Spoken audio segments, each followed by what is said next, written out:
As guitarists, we rely on pattern-based learning quite a bit. And really, we probably should, right? It makes integrating new information relatively easy on the fretboard. But if we rely on this method alone, we run the risk of having information that we learn get stuck in the position that we learned it in, when in reality, that same information is freely available all over the fretboard.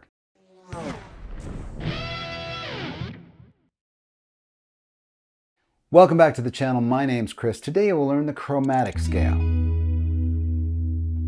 Now, the chromatic scale isn't really a scale. It's just playing all 12 notes up and down, right? All 12 notes in a row.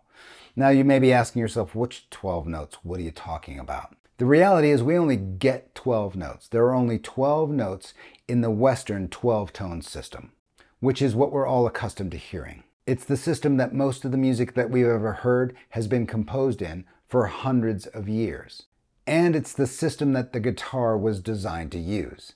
So everything you've ever heard written in this 12-tone system has only used these 12 notes, and only these notes. There simply aren't any more notes.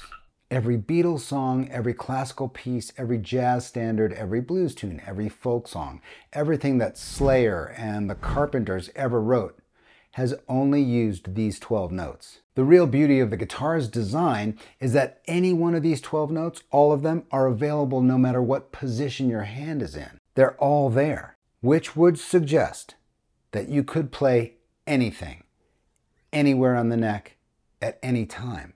Before we get started, I'd like to express my gratitude to the patrons on my Patreon page. Without their support, none of this would be possible for me. I create and produce these lessons through their support. So thank you very much for your support on Patreon. If you don't currently support me on Patreon, that's fine. I hope you enjoy the content. But if you would like to get deeper or show your support for the channel, Patreon's the best way to go. And if you do decide to support the channel, thanks in advance. Okay, we're going to zoom in. I'm going to show you how all 12 notes are available anywhere on the fretboard. I'm going to show you how those 12 notes allow us to play anything. Then I'm going to use a musical example that we've all heard a lot, we're very familiar with, and I'm going to play it in a position that we've never heard it in to sort of put the icing on the cake. Let's get started. Okay, so the idea here is that any note you need, any note you ever need is available anywhere on the neck, no matter what position your hand is in, right? Let's just first define a position. The guitar is designed so that you've got sort of a one finger per fret capability, right? Positions simply indicate where my index finger is for that format. In other words, here I am in first position. I've got one finger per fret. When I move up here, it's second position. This is third position, fourth position, fifth position, blah, blah, blah, blah, blah, blah, blah, right? All the different frets, wherever you put your index finger, that's the position you're in. So the idea that any note I ever need is in every single one of these positions, that's what we're going to dive into today. So, what about the 12 notes? What are these 12 notes? I'm going to put them down here. These are all 12 notes. These are the only 12 notes we ever get. Now, every single one of these notes is available in every position. I can go through that and play every single one of these, but that's going to make this video a little long. What I'm going to do is sort of shrink it down and give us some constraints so we can focus and there's not so much going on. I'm going to start us on this A note here on the D string. That's where we're starting, on that A note. That's where the musical alphabet starts, on A. And what I'm going to do is I'm going to constrain us to just the D, G, and B strings. And I'm going to play through every single one of these notes in this position using just these three strings. Okay, just bear with me on this. Here we go. I'm starting on A.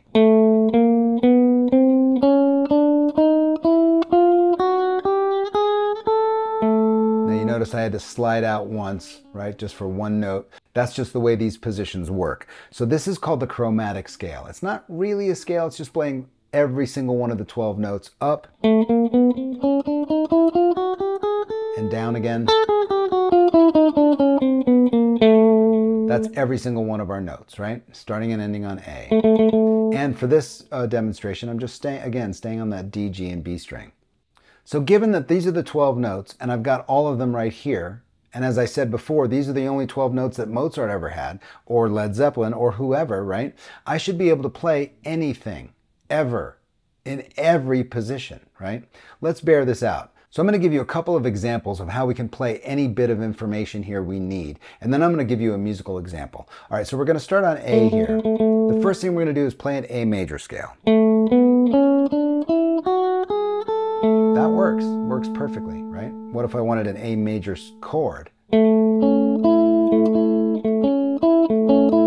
can't play all three notes at once. You'll see why in a moment. But those are the notes from an A major chord. So I can play an A major chord here. How about the A minor scale? And I could play an A minor chord to go with that, right? I could play the A blues scale. Right? So far we're seeing that just about anything I want to do, starting and ending or starting on A, is possible here, right? I could play A diminished. I could play A augmented. Right? I just know how to do these things. I know what they are, what notes they have, and I can apply them here because I have all 12 notes. So that's great, well and good for A, right, where we start. But what if I wanted to play something in B, like the B major scale? Staying in this position,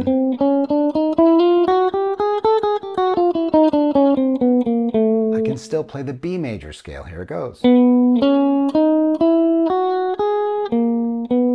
Now notice I had to end it down an octave because I'm trying to stay on these three strings. I would normally play the scale like this. I would grab those last two notes here on the top E string, but I really want to stay on these three strings. Here's a B major chord right here. What if I wanted the B minor scale?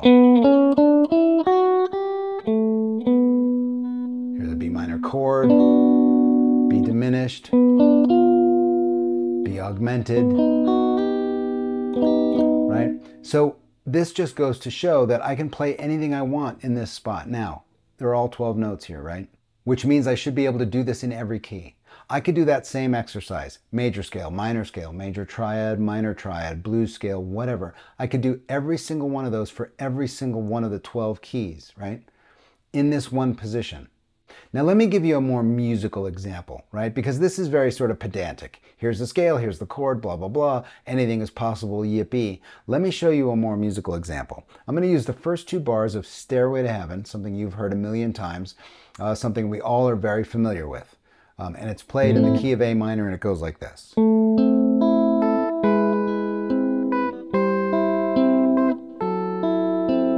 Those are the first two bars of Stairway to Heaven. Now Jimmy Page wrote it in this position. It's a beautiful little piece. It's got notes going up and down. It's really pretty, right? He wrote it here. It sounds great there. That's the way we heard it on the record. Whenever we learn how to play it, we learn it here. But if I was to say, which I already have, every single note is available in this position,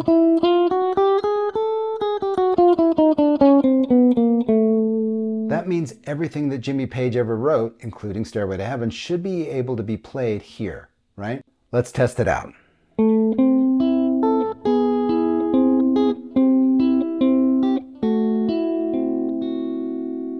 Now it sounds a little different, right? Let me assure you that those are the exact same notes. But what's going on here is that in this position, with this constraint of just being on these three strings, some of the notes have to be played lower and some of the notes have to be played higher. This, for example. Those are the top notes. They can't be played in this position.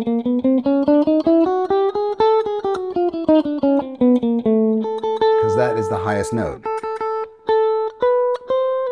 Right, that pulls me out of the position, but these notes are available right here. Simply one octave lower.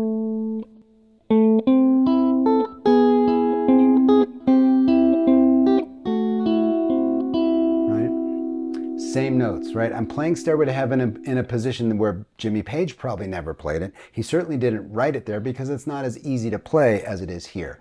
But the point isn't about ease of play. It's about potential, right? If you've ever been in a situation, let's say you're playing the blues in A, right? And suddenly you want to go somewhere else. You want to move out of this position, but this part of the neck looks sort of blank, it's sort of foggy, and you're like, I don't know what's going on there. That is a sign that you have a lack of knowledge. It's not a lack of capability. You can play any note anywhere, you just have to recognize it first, right? This whole idea is all about getting the confidence to know up front that if you know what you're looking for, you can find it anywhere. And this idea is going to be the key for you to clear up those foggy or blank spots, no matter what you're playing, right? Because in the back of your mind, you'll know, if I know what I'm looking for, I can find it right where I am. I know that those notes are available here, right? And I'm no longer worried that this part of the neck won't work for me, right? That's simply a sign that I don't know what's available yet. And that is tied directly to the idea that if you know what you need, if you know what the notes are, maybe you know this as a formula. 1, flat 3, 4, 5, flat 7, root. Maybe you know it as notes. A, C, D, E, G, A. Maybe you don't know those notes or those numbers. If that's the case, the fretboard will probably remain dark for you for a long time. But once you start applying knowledge to what you play, you'll see that you can play it anywhere on the neck, at any time, no matter where you are. Okay, there you have it, all 12 notes. The only 12 notes we ever get available anywhere on the fretboard, anywhere your hand happens to be. This suggests that you could play anything, anywhere on the neck.